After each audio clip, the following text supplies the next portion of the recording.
Step out of the vehicle. Hands where I can see them now. The command sliced through the 11 p.m. silence, flashing red and blue lights, splashing across the dark sedan. Officer Thomas Riley's pulse quickened as his hand hovered near his weapon, the rhythm of fear and authority drumming in his veins. Behind the wheel sat Elias Thorne, a 72-year-old man who had spent 4 decades inside courtrooms, not as a defendant or witness, but as a judge. Yet tonight, none of that mattered. Tonight, he was just another black man on a dark street. His hands rose slowly, deliberately. "I'll cooperate, officer," he said evenly. "But before you do anything, are you sure?" Riley squinted. "Sure about what?" On the passenger seat lay a gold-embossed ID card with a federal seal. Unseen, unrecognized, holding the kind of authority that could end a career. Across the street, Clara Bell froze mid-step, her phone trembling as she pressed record. This time, she wouldn't look away. 14 hours earlier, Justice Elias Thorne had stood beneath the sunlight streaming through the Ninth Circuit Court, sentencing Officer Kenji Ito to 8 years for police brutality. The courtroom had been silent except for a woman's quiet sobs of relief. Her brother's spine shattered, his future stolen. Thorne's verdict had been clear, firm, historic. The statistics haunted him still. Black Americans arrested at 2.6 times the national rate, 6 times more likely in murder cases. The system wasn't broken, he thought. It was functioning exactly as designed. Now, after a 14-hour day, he only wanted to drive home. But flashing lights appeared in his rearview mirror, and muscle memory took over. Pull over, engine off, hands visible, interior light on. The choreography of survival. Riley ran the plates. Clean record, no warrants, but something didn't feel right. Expensive car, old black driver, wrong neighborhood. His instincts whispered danger.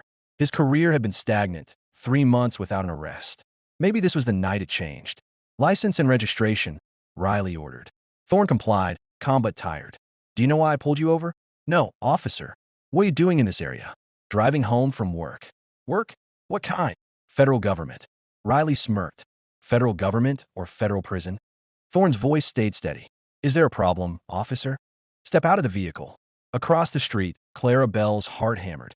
She'd seen this before, too many times, but tonight felt different. She pressed record. Thorne stepped out slowly, his gold ID visible on the passenger seat, reflecting faintly under the streetlight. Riley didn't see it. "Hands on the hood," he barked, pressing Thorne's shoulder down harder than necessary. The search was invasive, disrespectful, calculated to remind him of who held power in the moment. "What do you really do, sir?" Riley asked mockingly. "You don't look like a man who works for the government." He circled to the passenger side, tossing the briefcase aside, unaware that the ID card had fallen to the floor hidden under the seat. Clara's phone timer hit 2:47. Another car slowed nearby. "Is everything okay?" someone called. "Police business. Keep moving." Riley snapped, his voice sharp with authority he didn't quite feel. Turning back, he asked again, "Why were you in this neighborhood?" "Because I live here," Thorne answered, his patience thinning. "Now, if you look inside the car." "I said quiet." Riley interrupted. "You're being detained because I said so." Clara's camera caught every movement, every word. Thorne's calmness only seemed to irritate Riley further. "Dispatch, Unit 689. Run the name Elias Thorne," he said into his radio. "Copy. Stand by," came the reply. Thorne's eyes closed briefly. "Officer Riley, I strongly advise you to check my federal identification before continuing."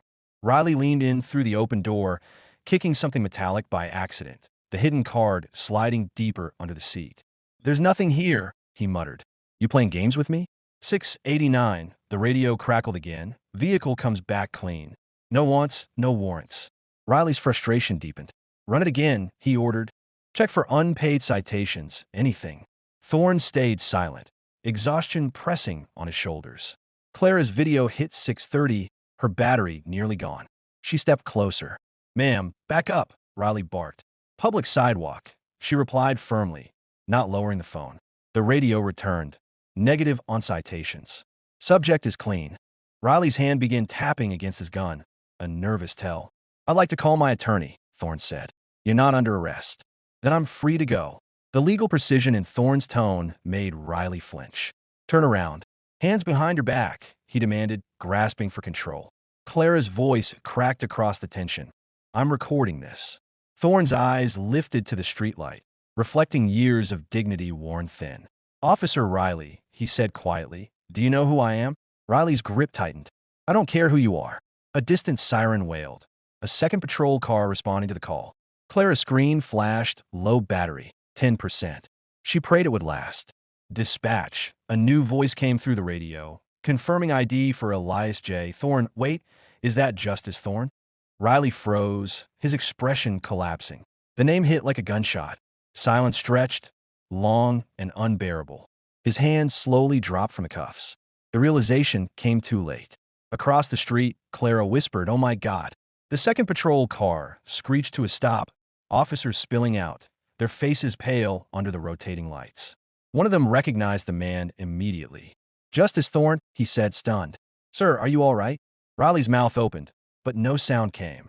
The phone in Clara's hand flickered, the last seconds of the video capturing Thorne straightening his jacket, his voice low but sharp. "No, officer. Tonight, I am not all right." And as his words hung in the air, the recording cut to black. Riley spun toward her. "Delete that." "No." Thorne's voice was calm but firm. "Leave her alone. Your issue is with me." "I'm the law here," Riley snapped. The radio cut in. "All units be advised. Federal inquiry regarding Unit 689's current stop. Respond." Riley froze. "What kind of inquiry?" "Verify the identity of your subject immediately," came the reply. Thorne's phone buzzed. "Check my federal ID." "Now." Riley hesitated, then found the gold card glinting beneath the seat. Ninth Circuit Court of Appeals, Honorable Elias J. Thorne, Chief Justice. The photo matched. The card fell from his trembling hand. Clara Bell's recording timestamp read 9:47. She had captured everything. Riley's face drained of color. I didn't know." Thorne rose slowly.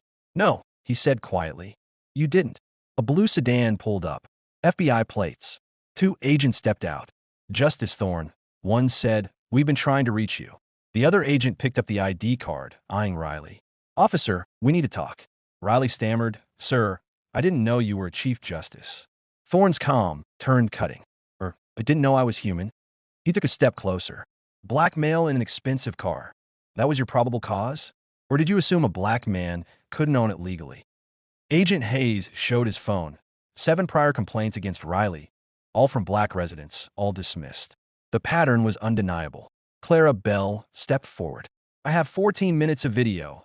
Every word, every action uploaded already. You can't bury this." Hayes nodded. "Officer Riley, you're suspended pending federal investigation. Badge and weapon." Riley unpinned the badge slowly, shame replacing authority. Thorne watched in silence, then looked to Clara. "Thank you for not walking away." "I walked away twice before," she said. "Not this time." Back in his car, Thorne's hands trembled as he called the Chief Justice.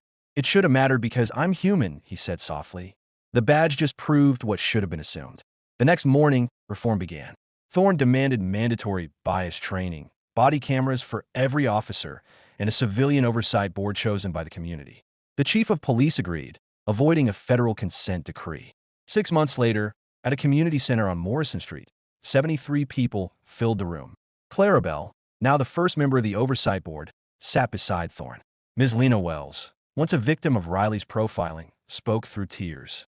"My son's 7. He's already afraid. Thank you for making sure he won't grow up like I did." Thorne knelt to her son. "We're working to make police helpers again." The reforms were taking hold. Not perfect, but real. In Willow Creek, the next traffic stop would be recorded, reviewed, and witnessed. True power wasn't in the badge. It was in the people refusing to accept injustice as normal.